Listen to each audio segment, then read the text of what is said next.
ছাত্ৰ ছাত্ৰীসকল পোনপ্ৰথমে মোৰ ইউটিউব চেনেলটোলৈ তোমালোকক স্বাগতম জনাইছোঁ আৰু আজিৰ এই ভিডিঅ'টি তোমালোকৰ নৱম শ্ৰেণীৰ গণিত পাঠ্যপুথিৰ অনুশীলনী 1.4 অংকবোৰ লৈ আহিছোঁ। 1.4 এক নম্বৰত আছে ক্ৰমাগত পৰিৱৰ্তনৰ সহায়ত 3.765 সংখ্যাটো সংখ্যা ৰেখাত প্ৰদৰ্শন কৰা। 3.765ক ক্ৰমাগত পৰিৱৰ্তনৰ সহায়ত সংখ্যা ৰেখাত প্ৰদৰ্শন কৰিব দিছে। আমি যিকোনো সংখ্যাক সংখ্যা ৰেখাত প্ৰদৰ্শন কৰিব পাৰোঁ। ইয়াত আমি দশমিক দিয়া সংখ্যাটো কি কৰিব লাগে, সংখ্যা ৰেখাত প্ৰদৰ্শন কৰিব লাগে। ইয়াত পৰিৱৰ্তনৰ সহায়ত সংখ্যা ৰেখাত প্ৰকাশ কৰিব লাগে। পৰিৱৰ্তন মানে সৰু জেগাটো ডাঙৰ কৰিব লাগিব, আমি জুম কৰা বুলিও কওঁ।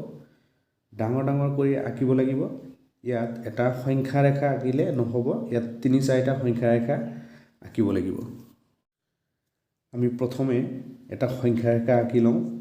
এতিয়া আমি 1 চেণ্টিমিটাৰ দূৰে দূৰে 10টাকৈ দাগ কাটি লওঁ। আমি এটা সংখ্যা ৰেখা আঁকি ল'লোঁ। ইয়াত আমি 1 চেণ্টিমিটাৰ মূৰে মূৰে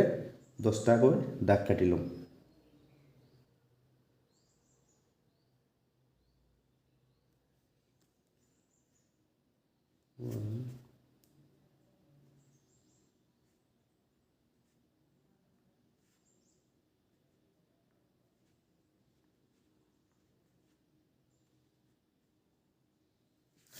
আমি 1 চেণ্টিমিটাৰ মূৰে মূৰে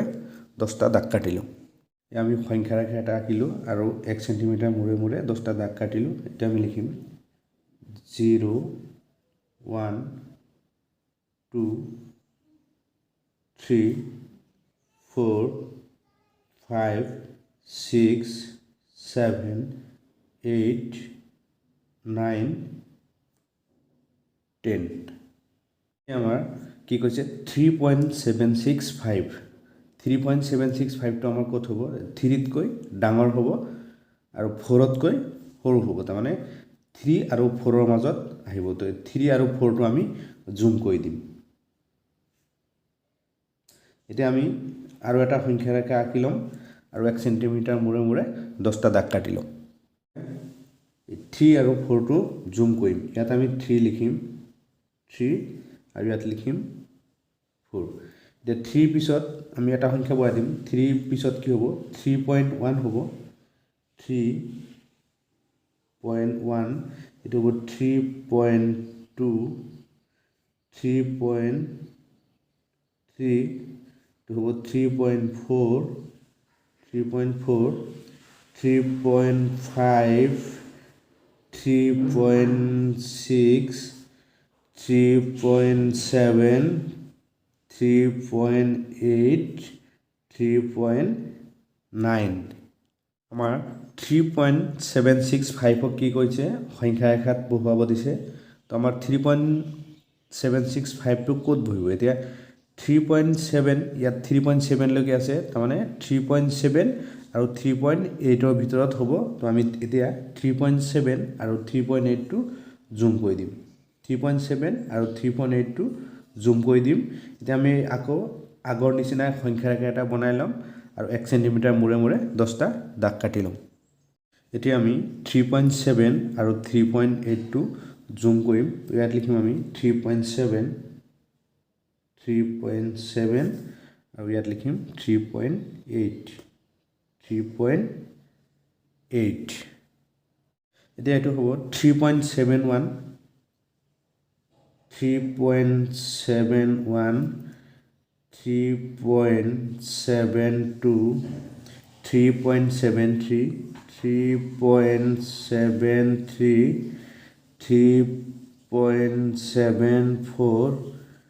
3.75,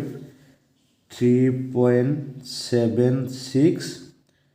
3.77, 3.78, 3.79। 3.765টো সংখ্যা ৰেখাত ক'ত বহিব আমাৰ উলিয়াব লাগিব। আমি ইয়াত পালোঁ 3.76 আৰু 3.77। তাৰমানে 3.765টো এই 3.76 আৰু 3.77 ৰ মাজত ওলাব তো এতিয়া আমি কি কৰিম এই 3.76 আৰু 3.77 টো জুম কৰি দিম এতিয়া 3.76 আৰু 3.77 টো জুম কৰি দিম এতিয়া জুম কৰোতে আগৰ নিচিনা সংখ্যা ৰেখা এটা বনাই লম আৰু এই সংখ্যা ৰেখাটো 1 সেন্টিমিটাৰ মূৰে মূৰে 10টা দাগ কাটি লম এতিয়া আমি 3.76 আৰু 3.77 টো জুম কৰিম 3.76 3.76 আৰু 3.77 3.77 টো আমি জুম কৰিম এতিয়া 3.76 ইয়াৰ পিছত কি হ'ব 3.761 3.761 3.762 3.763 3.764 3.765 3.766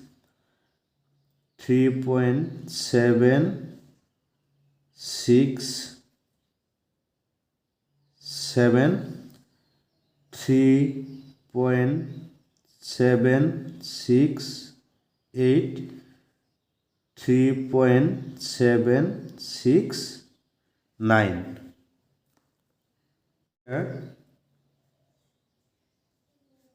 সংখ্যা ৰেখা বনাই ললো এতিয়া আমি চাও 3.765 টো আমাৰ কোড বহিছে ডকুমেন্ট দীঘল কৰি দিছো এতিয়া আমাৰ কি ওলাব দিছিলে 3.765 তে 3.765 আমাৰ কোড বহিলে সংখ্যা ৰেখা ইয়াতে বহিলে এটো হল আমাৰ একুৰেট যেটো ভ্যালু ওলাব দিছিলে একুৰেট ভ্যালুটো ওলালে এটো আছিল আমাৰ 1.4 ৰ 1 নম্বৰৰ এনসাৰ আমি কি কৰিলো প্ৰথম এটা সংখ্যা ৰেখা বনালো সংখ্যা ৰেখা বনোৱাৰ পিছত 1 সেন্টিমিটাৰ মূৰে মূৰে 10টা দাগ কাটিলো এতিয়া 3.765 টো কোড বহিব 3 আৰু 4 ৰ মাজত বহিব তেতিয়া আমি কি কৰিলো এই 3 আৰু 4 টো কি কৰি দিলো জুম কৰি দিলো ইফালে 3 লিখিলো ইফালে 4 লিখিলো তাৰ পিছত 3.1 3.2 3.3 3.4 3.5 3.6 3.7 3.8 3.9 এনেকে 4 লিখিলো এতিয়া আমাৰ কি আছে 3.765 আছে যেহেতু এটা 3.7 আৰু 3.8 ৰ মাজত হ'ব তেতিয়া আমি কি কৰিলো এই 3.7 আৰু 3.8 টো আকৌ জুম কৰি দিলো জুম কৰি দি আকৌ এই সংখ্যা ৰেখা বনাই ললো তাৰ পিছত আমি চালো যে 3.765 টো 3.76 আৰু 3.77 ৰ মাজত হ'ব আমি কি কৰিলো 3.76 আৰু 3.77 আকৌ জুম কৰি দিলো জুম কৰি দিয়াৰ পিছত আমাৰ ইয়াত 3.76 লিখিলো আৰু ইয়াত লিখিলো 3.77 তো আমি চালো যে 3.765 টো আমাৰ সংখ্যা ৰেখা ইয়াত বহিলে এটো হল একুৰেট ভ্যালু তেটো আছিল 1.4 ৰ 1 নম্বৰ আনসাৰ তো আশা কৰিছো ছাত্ৰ ছাত্ৰীসকল তোমালোকে নিশ্চয় অংকটো ভালদৰে বুজি পাইছা আমাৰ 1.4 ৰ 1 নম্বৰ অংকটো হৈ গল এতিয়া আমি 2 নম্বৰ অংকটো চাও 2 নম্বৰত আছে 4.26 বাৰ সংখ্যাটো চতুৰ্থ দশমিক স্থানলৈ সংখ্যা ৰেখাত প্ৰদৰ্শন কৰা 26 ৰ ওপৰত বাৰ আছে মানে কি 26 টো ৰিপিট হৈ আছে আৰু আমাক কি কৈছে চতুৰ্থ দশমিক স্থানলৈ সংখ্যা ৰেখাত প্ৰদৰ্শন কৰা তাৰমানে দশমিকৰ পিছত চাৰিটা সংখ্যা লব লাগিব তো 4.2626 এটা প্ৰথম আমি এটা সংখ্যা ৰেখা বনাই লম 4.26 বাৰ 26 বাৰ মানে কি 26 টো ৰিপিট হৈ আছে তো আমি লিখিলো 4.2626 আমাক যেহেতু কি কৈছিলে চতুৰ্থ দশমিক স্থানলৈ সংখ্যা ৰেখাত প্ৰদৰ্শন কৰিব দিছে তাৰ মানে আমি দশমিকৰ পিছত চাৰিটা সংখ্যা লৈছো সংখ্যা ৰেখাটোত আমি 1 সেন্টিমিটাৰ মূৰে মূৰে দাগ কাটি লৈছো ইয়াত হ'ব 0 1 2 3 4 5 6 7 8 9 10 আমাৰ যেহেতু সংখ্যাটো আছে 4.2626 তাৰ মানে 4.26 টো কি হ'ব 4 তকৈ ডাঙৰ কিন্তু 5 তকৈ সৰু তাৰ মানে এই 4 আৰু 5টো আমি কি কৰিব লাগিব ডাঙৰ কৰিব লাগিব 4 আৰু 5টো ডাঙৰ কৰিব লাগিব 4 আৰু 5টো ডাঙৰ কৰি দিম ইয়াত আমি 4 লিখিম আৰু ইয়াত লিখিম 5 4 ৰ পিছত কি হ'ব 4.1 হ'ব 4.1 এটো হ'ব 4.2 এটো হ'ব 4.3 এটো হ'ব 4.4 এটো হ'ব 4.5 এটো হ'ব 4.6 এটো হ'ব 4.7 এটো হ'ব 4.8 এটো হ'ব 4.9 তাৰপিছত আহিলে 5 আৰু যেহেতু 4.26 টো সংখ্যা ৰেখাত প্ৰদৰ্শন কৰিব দিছে তো আমাৰ ইয়াত আমি 4.2 লৈকে পালো আৰু 4.26 টো আমাৰ 4.2 আৰু 4.3 ভিতৰত থাকিব ইয়াত আমি 4.2 লৈকে পাইছো এটা আমি 4.2 আৰু 4.3 টো আকৌ ডাঙৰ কৰি দিম 4.2 আৰু 4.3 টো আকৌ ডাঙৰ কৰি দিম তো আমি আৰু এটা সংখ্যা ৰেখা আঁকি লওঁ আমি আৰু এটা সংখ্যা ৰেখা আঁকি ললো আৰু সংখ্যা ৰেখাটো 1 সেন্টিমিটাৰ মূৰে মূৰে 10টা দাগ কাটি ললো তো আমাৰ কি হ'ব 4.2 আৰু 4.3 মাজত যেটো হ'ব তো আমি ইয়াত লিখিম 4.2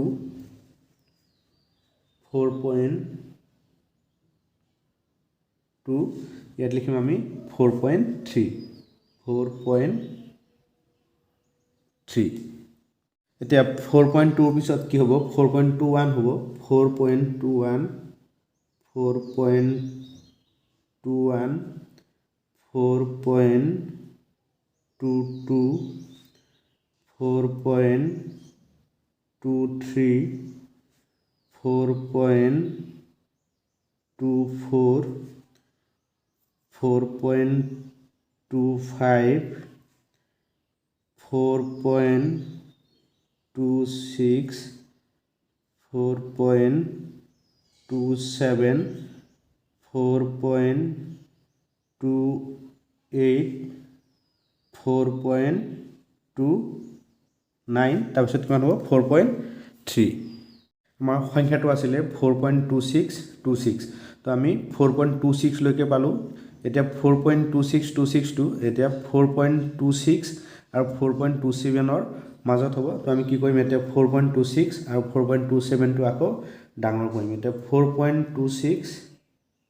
আৰু 4.27 টো আমি আকৌ ডাঙৰ কৰিম আমি আকৌ প্ৰথম এটা সংখ্যা ৰেখা আঁকি লম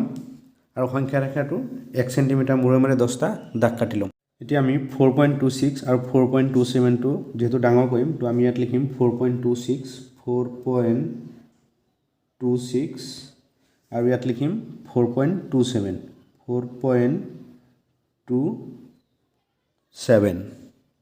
4.26 ৰ পিছত কি হ'ব 4.261 হ'ব 4.261 4.262 4.263 4.264 4.265 4.266 4.267 4.268 4.269 তাৰপিছত কি আছে 4.27 আমাৰ সংখ্যাটো আছিলে 4.26 আমি ইয়াত কি পাইছো 4.262 লৈকে পাইছো তাৰ মানে নেক্সট সংখ্যাটো আমাৰ কি হ'ব 4.26 আৰু 4.263 মাজত ওলাব তো আমি কি কৰিম এতিয়া 4.26 আৰু 4.263 টো ডাঙৰ কৰি দিম আকৌ কি কৰিম আমি এটা সংখ্যা ৰেখা বনাই লম আমি 4.262 আৰু 4.263 টো ডাঙৰ কৰিম তো আমি লিখিম 4.262 এটো হ'ব 4.262 আৰু ইয়াত হ'ব 4.263 4.263 4.26 টোৰ পিছত কি হ'ব 4.261 হ'ব 4.2621 4.2622 4.2623 4.2624 4.2625 4.2626 4.2627 4.2628 4.2629 তাৰপিছত হ'ব 4.2623 আমাক কি কৈছিলে 4.2626 টো সংখ্যা ৰেখাত প্ৰদৰ্শন কৰিব লাগে তো আমি 4.2626 টো ইয়াত পালো 4.2626 এটো হল ইয়াৰ এনসাৰ আমি 4.26 টো ইয়াত পালো সংখ্যা ৰেখাত এটো এনসাৰ আশা কৰিছো ছাত্ৰ ছাত্ৰীসকল তোমালোকে নিশ্চয় ভালদৰে অংকটো বুজি পাইছা মোৰ ছাত্ৰ ছাত্ৰীসকল আজি ভিডিওটো ইমানে আছিল তোমালোকে যদি মোৰ চেনেলটোত নতুন আহিছা চেনেলটো সাবস্ক্ৰাইব কৰি দিবা